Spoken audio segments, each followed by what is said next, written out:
أهلا بيكم في حلقتنا النهاردة اللي هنتكلم فيها عن موضوع مهم وحساس: الاكتئاب.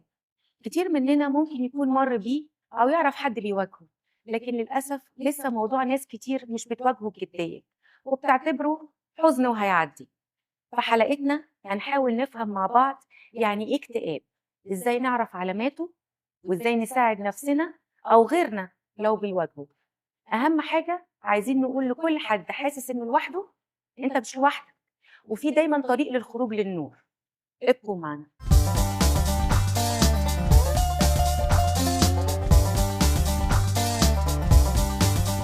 النهارده في حلقتنا معانا مونيكا بولس. أهلا يا مونيكا، إزيك؟ ازيكم. Thank you for having me. عرفينا بنفسك، قولي لنا أنت بتشتغلي إيه وتخصصك إيه؟ مهم. أنا registered psychotherapist. بشتغل في trauma, mood disorders و anxiety disorders. So يعني بشتغل في ال departments دي وجواها كذا مثلا disorder. بشتغل مع ال adults وال teens of all ages, like أي سن، حتى older adults والناس برضو ال teenagers. بشتغل في البراكتس بتاعتي اسمها TMA psychotherapy. أهلا بيك. النهارده حلقتنا عن الدبريشن أو الاكتئاب، فعايزين نسأل إيه الفرق بين الاكتئاب العادي، يعني الواحد يصحى الصبح يحس إنه النهارده أنا مكتئب، أو الجو مغيم، أو في سنو لطيف كده طلع فمش قادر مش قادر يواجه المجتمع بره، أو الفرق بين الاكتئاب المرضي. يعني إيه الاكتئاب العادي أو والاكتئاب المرضي، إيه الفرق ما بينهم؟ Yeah. سؤال كويس. I think إحنا بنتكلم هنا عن نفرق بين الاكتئاب المرضي والحزن. Right? الحزن is a normal emotion. In fact هي actually مهمة جدا إن إحنا نتعايش ونكمل حياتنا ويعني ونsurvive. Right? الفانكشن بتاعت الحزن أو الرول بتاعتها إن هي بتخلي الناس اللي حوالينا تعرف إن إحنا محتاجين مساعدة. So مثلا نتخيل شخص زعلان، اوكي، هنبتدي نلاحظ مثلا حد بنحبه، هنبتدي نلاحظ، هنيجي مثلا نكلمه نقول له what's going on، ازاي ممكن نساعدك. so function بتاعتها ان هي draw people close to us. في function تانية برضو، مثلا خسرنا حد بنحبه او خسرنا شغلانة كنا بنحبها. so it allows us ان احنا نبروسس ان احنا في حاجة خسرناها كنا بنحبها، allowing us ان احنا نفهم كانت في حاجة بنحبها، دي حاجة مهمة بالنسبة لنا.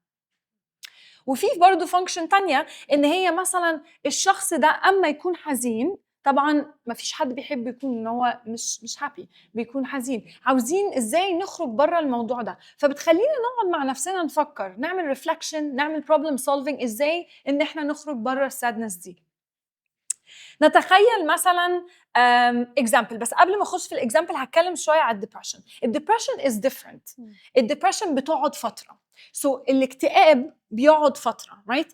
ولو الشخص مثلا حاسس ان هو مكتئب او sad for a long period of time، عشان هو بيطلع الايموشن، بتطلع وبتنزل كتير في حياته.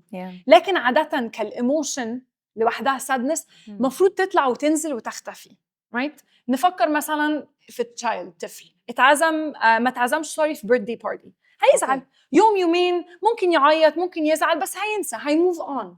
This is sadness. Depression is gonna look different. مثلا هتبتدي تشوفي ان الطفل ده مثلا زعلان، في حاجه اتغيرت. كأم مثلا انت عارفه طفلك في حاجه، the child is not the same. يعني الحزن ده healthy، حاجة طبيعية الحزن، لكن الاكتئاب ده اللي مش طبيعي. بالظبط. exactly. الاكتئاب هتبتدي تشوفي في الطفل مثلا ان هو ما بيخرجش زي ما كان، not smiling زي ما كان، كان energetic قوي، دلوقتي بيقعد في البيت مش عاوز يشوف اصحابه، فهتبتدي تلاحظي في حاجات اتغيرت، تغير في السلوك بتاعه يعني. بالظبط. exactly. yes. طب ليه في ناس مش بتحب تعترف إنها عندها اكتئاب، وإن حتى إنها تتعالج، وسبيشالي الجالية العربية الكونسبت ده مش عندنا قوي. الاكتئاب ده حاجة يعني مش تبعنا، ملناش دعوة طبعا الناس التانيين، فليه احنا عندنا دايما الكونسبت ده؟ I think عشان it comes back to our culture زي ما انت بتقولي. it's like في internal و external stigma، يعني في خوف ان الشخص يقول لنفسه حتى ان هو مكتئب، عشان اللي حوالينا هيفتكروا ايه عننا او هيشوفونا يتكسف. ازاي بالظبط. او هيشوفوا نقطه ضعف فينا، exactly ممكن بعد كده يعايرونا بيها او يقولوا لنا حاجه احنا عليها. معيوبين كده يعني بالظبط. مش اوكي. both outside يعني الناس هتقول، وبرضه الشخص من جواه هيقول ايه على نفسه. يعني عيب مثلا بحس الناس في ناس عيب ان انا احس كده، لا ده مش أنا. فيا، مش انا بالظبط. ما فكرش في نفسي ان انا قليل، يعني افتكر ان ده حاجه قليل، مش مرض طبيعي الانسان يمر بيه يعني ويتعالج ويطلع منه، يفتكر ان بالظبط. ده حاجه exactly. مع ان depression is like any other illness. هاخد example مثلا في شخص عنده أزمة، مش هنقول له just breathe better، صح؟ مش هنقول له بس تنفس أحسن هتكون كويس. no way، صح؟ هيروح وهيجيب treatment، هيروح وهيجيب دواء whatever he needs، صح؟ same thing for depression. ليه ساعات بنقول للشخص هتطلع منها، هتمر، you're gonna be okay. هتبقى كويس. ايوه بالظبط، هتبقى كويس يا او هتعدي. ما تفكرش في الموضوع. تمام، انت ما عندكش اكتئاب ولا حاجه، انت كويس زي الفل. so في الستيغما دي.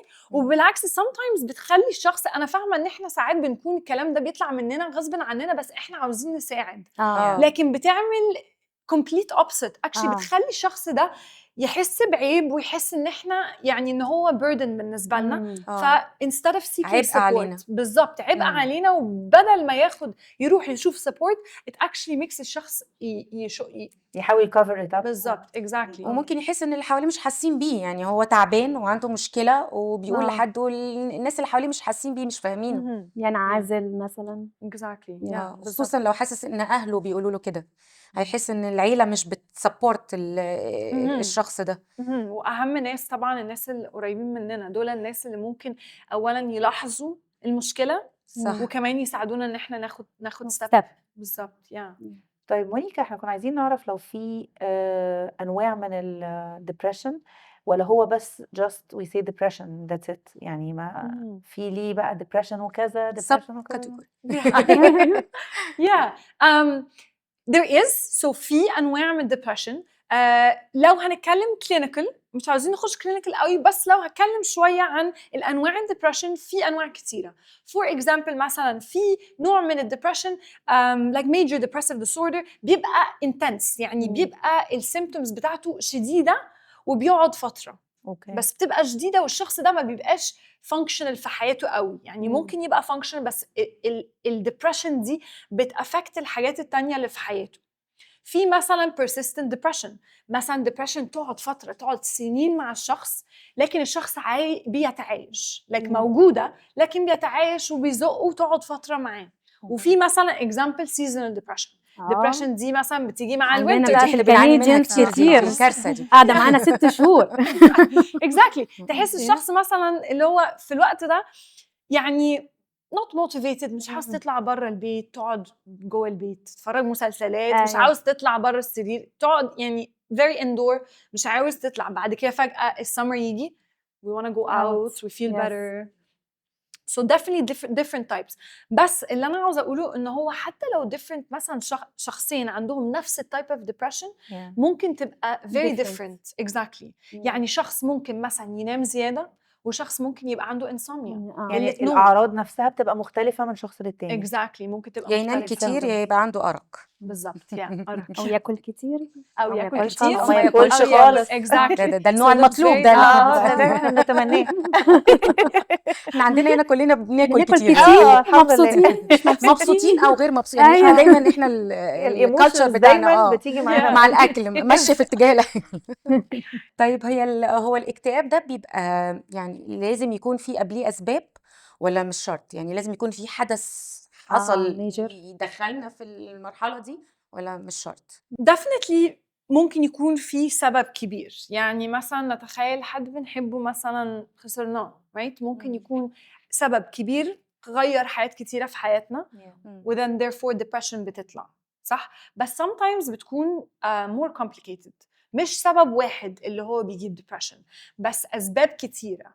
ناخد مثلا example a parent عادي كان energetic عادة وبيحب يخرج ويطلع، وفجأة ابتدى مثلا يقعد في البيت، ما بيخرجش يشوف أصحابه زي ما كان، بيتنرفز بسهولة، مش happy مش energetic زي ما كان. وممكن تكون الأسباب دي من غير ما يعرفها. So for example مثلا كان من سنة و6 شهور ابتدى شغل جديد. الشغل الجديد ده كان فيه مشاكل شوية مع الباص بتاعه، مثلا مدير بيغلس عليه وكان بيتعايش. الشخص ده قعد يتعايش شهور، بعد كده ابتدى يكون في مشاكل مثلا في البيت فتكومت عمل compounding effect. الشخص ابتدى يتعايش بس ابتدى يكون في symptoms شويه، بيتنرفز بسهوله في البيت، مثلا يزعق كده، ابتدى يكون في حاجات. وبعد كده مثلا مشكله ثالثه، الولد مثلا مش صحته مش كويسه. It's the compounding of those events اللي هي ممكن slowly من غير ما الشخص يعرف تجيب depression symptoms. صح. So الحاجة اللي أنا نفسي أقولها إن هي it's very important إن إحنا نشوف السيمبتومز الصغيرة اللي هي ابتدت تطلع أو تبان في الشخص ده بدل ما نستنى للآخر. أنا عايزة برضو أقول حاجة out of experience، يعني اللي بشوفها دايما في الصيدليات وكده، إن البين بيجيب depression ساعات. يعني الواحد من كتر ما يبقى دايما عنده بين مستمر بيبقى feeling down feeling tired و down. فدايما ده برضو حاجة من الحاجات اللي احنا بنشوفها دايما في البراكتس absolutely. So it can come، ممكن depression تيجي من environmental factors بس also can come from like body. It can come from body. مثلا chronic pain أو مرض، مثلا الشخص مش عارف يتعايش مع المرض ده. So it brings on symptoms of depression او ملوش حل. طب قولي لنا يا مونيكا، ايه اللي بيحصل جوه المخ بتاع الشخص المكتئب؟ يعني ايه اللي بيدور جوه دماغه، وهل فعلا الامبالانس في الكيميكالز بتاعت المخ بتأثر او بتعمل depression او نوع من انواع الدبريشن؟ I think yes, definitely our brain can have a role, right? المخ بتاعنا بيعمل رول في الدبريشن. ناخد example مثلا، هنتكلم في الميديكال فيلد سنة، بس for example مثلا ايديا وجعاني، اوكي، هروح الدكتور هيعمل اكس راي هيلاقيها مكسورة، هيحط كاست، صح؟ It's quite straightforward. It's a simple process, right? With mental health أو مثلا مع depression و other disorders مش نفس الحاجة، مش straightforward قوي. ملهاش مثل. Exactly. It's a little bit complicated. إن الشخص يعرف الحاجات for sure. You can't know 100%. ما عندناش التولز زي مثلا X-ray إن إحنا نعرف 100%. حتى التريتمنت بتكون different من شخص لشخص. ناخد example. مثلا two people، okay؟ شخص وشخص عندهم نفس type of depression، okay؟ ممكن شخص يبقى عنده chemical imbalances والشخص التاني ممكن ما يبقاش عنده chemical imbalances أصلاً. right? أو for example ناخد نفس شخص وشخص تاني برضو عندهم نفس type of depression، ممكن الشخص ده يبقى عنده chemical imbalances، الشخص التاني يبقى عنده chemical imbalances برضو بس شكلها غير الشخص ده. في طريقة إن إحنا يعني تعرفوا، يعني في طريقة تكشفوا بيها الامبالانسز دي ولا لا؟ في تيستس بتعرفوا فيه؟ So بتبقى في مثلا assessment، صح؟ We can't know الchemical imbalances which is why مثلا ممكن دواء تديه لشخص ينفع قوي مع ان عندهم depression، نفس الدبريشن. دواء تديه لشخص ينفع جدا، دواء تديه لشخص تاني عنده depression ما يشتغلش معاه، right؟ عشان الكيميكالز اللي في المخ بتبقى different from one depressed person to another. طب نعمل ترايل ونجرب حاجة ونشوف حاجة. طيب مونيكا، احنا ازاي نقدر نعرف نساعد اي حد عنده depression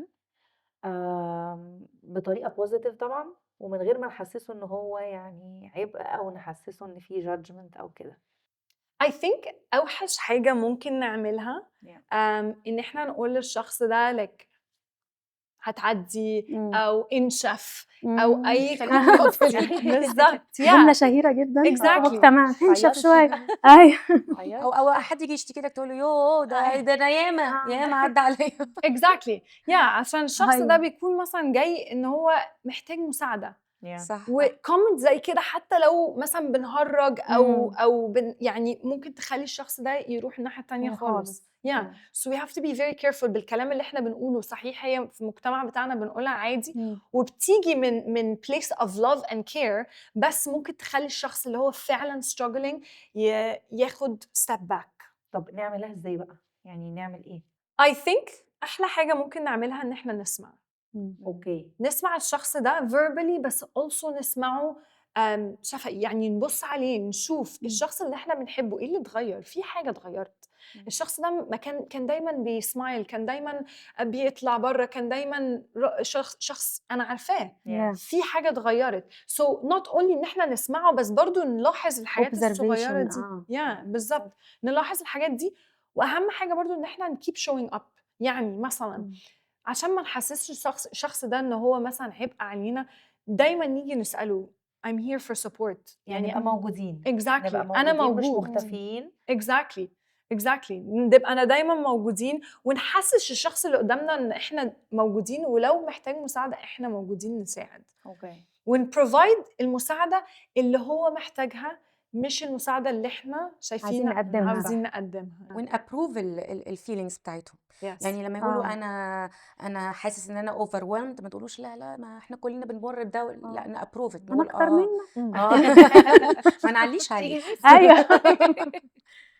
طيب مونيكا، ايه يعني امتى هل لازم الشخص اللي بيتعرض للاكتئاب ده لازم يروح يتعالج، لازم يروح لمعالج مثلا دكتور نفسي، او يروح لثيرابيست، لازم يروح ياخد علاج، ولا ممكن هو يساعد نفسه؟ او خليني اسالك سؤال تاني، يعني ايه الحاجات اللي مثلا لازم نعملها تجاه الفارماكولوجيكال سيكشن، وايه الحاجات النون فارماكولوجيكال؟ يعني ايه يعني ايه التو ويز اللي ممكن نعملها يعني؟ I think سؤال كويس. عاوزة أقول إن يس، أولاً ممكن شخص مثلاً يعالج نفسه، ممكن أيوة يطلع برا الدبريشن مع نفسه، مثلاً بمر الوقت with time support، مثلاً ياخد مساعدة من الناس اللي حواليه، ويعمل الchanges النecessary، مثلاً يسيب الشغلانة اللي كانت بسبب ستريس، صح؟ ممكن يعمل كده لوحده. لكن برضو بالثيرابي، الثيرابي كسايكوثيرابي بتساعد الشخص ده يعمل الستبس دي من غير ما ياخد الفترة اللي هو ممكن ياخدها، ممكن تقلل الفترة دي وتبروفايد بالظبط السبورت اللي هو اللي هو محتاجه. ناخد مثلا اكزامبل، طفل مثلا محتاج او struggling في الماث، اوكي، struggling في الماث. ممكن الطفل ده مع مر الوقت ويحاول، ومرة 2 3 ممكن ينجح، ممكن يعملها لوحده، صح؟ وممكن ياخد هيلب من التيتشر بتاعته، ممكن هيلب من بابا وماما، ممكن يوصل وي بروبلم سولف، رايت؟ بس ممكن تاخد له فترة، وممكن أطفال ما تقدرش تعملها لوحدها. This is exactly therapy. So you bring a tutor for the child. Yes. صح؟ نديسايد ان احنا هنجيب للطفل ده tutor، حد يساعده، مدرس خصوصي. بالظبط، هنجيب مدرس خصوصي. ده therapy is exactly like that, right? Therapy is like مدرس خصوصي for the well-being, for mental health, right? So while الشخص ده ممكن يعمل الحاجات دي لوحدها، في اشخاص ممكن لا. والثيرابي، سايكوثيرابي كفيلد protected field، الثيرابيست بيكون مذاكر التكنيكس، الميثودز، التريتمنت ميثودز اللي هي بتأدي ان الشخص ده يقدر يعمل الكوبينج سكيلز اللي هو محتاجها، والبيهيفير تشينجز اللي هو محتاجها in order ان هو بالظبط يبقى احسن، او to overcome الاوبستكل اللي هو فيها. طب قولي لنا يا مونيكا، هل في علاقة ما بين الأكل والنوم والإكسرسايز والدبريشن؟ Yes, definitely. الحاجات دي زي ما هي so for example زي ما هي ممكن تساعد، ممكن برضو تخلي depression يزيد. بالظبط. So ناخد one way مثلا. So الشخص مثلا، حتى احنا اما بننامش مثلا يوم كويس، بنصحى عاملين ايه؟ بعيد عنك. جرامتي. اكزاكتلي. فتخيلي شخص مثلا اما ما بينامش يوم بيكون صاحي اصلا متنرفز، وممكن يزعق بسهوله وقرفان من اليوم نفسه، صح؟ So just like that لو نمنا right of course sleep هت improve the symptoms of depression. شخص هو ينام كويس يصحى already حاطط ايه اول step في يومه success، صح؟ اول step في يومه خلاص بقت success ان هو نام فتره. So داخل اليوم ready ان هو ايه مش اتليست مش هيتنرفز بسهوله. ناخد example مثلا food. الاكل البروسس طبعا ممكن يؤدي ان هو symptoms of depression تبقى اوحش بجد. Yeah. Just like مثلا let's just take the example of the opposite. So لو كان دايت كويسه مثلا فيها اوميجا 3 و filled of nutrients، النوترينتس والفيتامينز والاوميجا دي حاجات very important for brain health. هي it's the drive إن البرين بتاعنا يبقى healthy ويfunction properly. Yeah. وبرضه لو انت اكلتي فاست فود بيبقى هيفي وبتفيل تايرد. Exactly. Yeah. Exactly. لو اكلتي حاجه هيلثي ولايت بتفيل مور انرجيتك وقادره تكملي يومك. لكن immediate effect اصلا بتاع الفاست فود بتكون انت خلاص عايز تروح تنام. بالظبط. right. عشان كده في مصر احنا بناكل وننام الظهر، معروفه. بالظبط. لما تاكل ميل مثلا تقيله قوي بتحس ان انت خلاص يعني يومك خلص عاوز تروح تنام. exactly. وسيم ثينج برضو مع الاكسرسايز. الاكسرسايز مهم جدا. ليه؟ عشان الاكسرسايز بيريليس حاجه اسمها endorphins. الاندورفينز دي is the natural body antidepressant. اما مثلا بنفكر مثلا الشخص يروح الجيم او مثلا رحنا نتمشى بره، بيحصل احساس ايه عاده اما بتروحوا تتمشوا بره؟ ايه الاحساس اللي بترجعوا انت بيه؟ فريش. exactly. بالذات لو الصبح. بالظبط. يفرق قوي لو الصبح بدري. exactly. الجسم نفسه بيفرز ماده تخليك ان انت فرحان، تخليك ان انت excited relaxed. حتى I'm not asking ان هو يبقى 100% الشخص راح من الاكتئاب ل extreme happiness، لكن بيكون في 1% difference. هي ال 1% دي اللي احنا بندور عليها. I'm not asking for people to be perfect، بس هي الحاجات الصغيره، مثلا الشخص يروح يتمشى بره 5 دقايق كل يوم او مره او مرتين في الاسبوع بتاعه. مثلا بدل ما يشرب بيبسي ياخد ميه. التشينجز الصغيره دي مع كل تشينج بتأدي ل 1% improvement في المود. 1% مع 1% مع 1% بتأدي الديفرنس. exactly. هي it's the compounding effect of those little actions that make the bigger difference. بتخلي الواحد يفكر بوزيتيف. يعني لما الواحد يعمل اكسرسايز، يطلع بره مور، يقابل ناس بتاع، مخه دايما يفكر بطريقه بوزيتيف. exactly. it's one step closer. one step closer. طب لما ننقل بقى للأدوية which is antidepressant برضو، بس not natural، معروف عنها ان هي بيبقى ليها side effects مش كويسة. فازاي الناس تقدر تتعامل في الموضوع ده؟ يعني الأدوية دي هل هي فعلا مهمة؟ هل نعتمد عليها جزئيا؟ ايه رأيك في الأدوية؟ وازاي الناس تبتدي تفكر في الأدوية بطريقة positive لو هي فعلا مفيدة؟ I think سؤال مهم جدا and ليه kind of إجابتين. So I'm gonna try to explain it as best as I can عشان أنا تخصصي مش الأدوية. بس I think إن الأدوية مهمة. okay. بس it's a balance. it's a game of balance. يعني عاوزين نلاقي البالانس. for some people certain أشخاص الميديكيشن ممكن تكون مهمة وبتشتغل. بس زي ما احنا اتكلمنا في الأول الكيميكال imbalance بتبقى different from one person to another. البرين بتاع شخص depressed is very different than البرين بتاع شخص depressed برضو. right? That's why sometimes الأدوية بتشتغل قوي و sometimes أشخاص تانية الأدوية ما بتشتغلش. okay? And this is why it's very important إن الشخص يكلم الدكتور بتاعه professional في الفيلد يشوف what's the opinion. okay? بس I'm gonna give an example. مثلا أنا ما بيكون عندي صداع اوكي، بحاول الاول مثلا اشرب ميه، اقعد اكل exactly قهوه، اريح، بحاول اعمل الحاجات دي. في ساعات الحاجات دي بتشتغل and I'm good. الهدك مثلا بتروح، الصداع بيروح. بس في ساعات الصداع بيستمر right. وما بيستمر باخد painkiller. This is exactly the same thing for depression. Some people need medication إن هي تregulate البرين عشان يبتدوا therapy. و some people with therapy support and time and the efforts of therapy ده بيكون enough. exactly ده بيكون enough ليهم. بس I think the most important thing is البالانس. الشخص يروح للهيلث كير بروفيشنال زي دكتور مثلا يشوف البالانس. ultimately أحسن treatment للشخص إن هي treatment that makes them feel better و function better. ميرسي جدا يا مونيكا النهارده على كل الانفورميشن اللي انت اديتها لنا. انت يعني قلت لنا حاجات كتير مفيده قوي قوي النهارده. Thank you very much على وقتك معانا. Thank you. نورتينا. Thank you. ميرسي.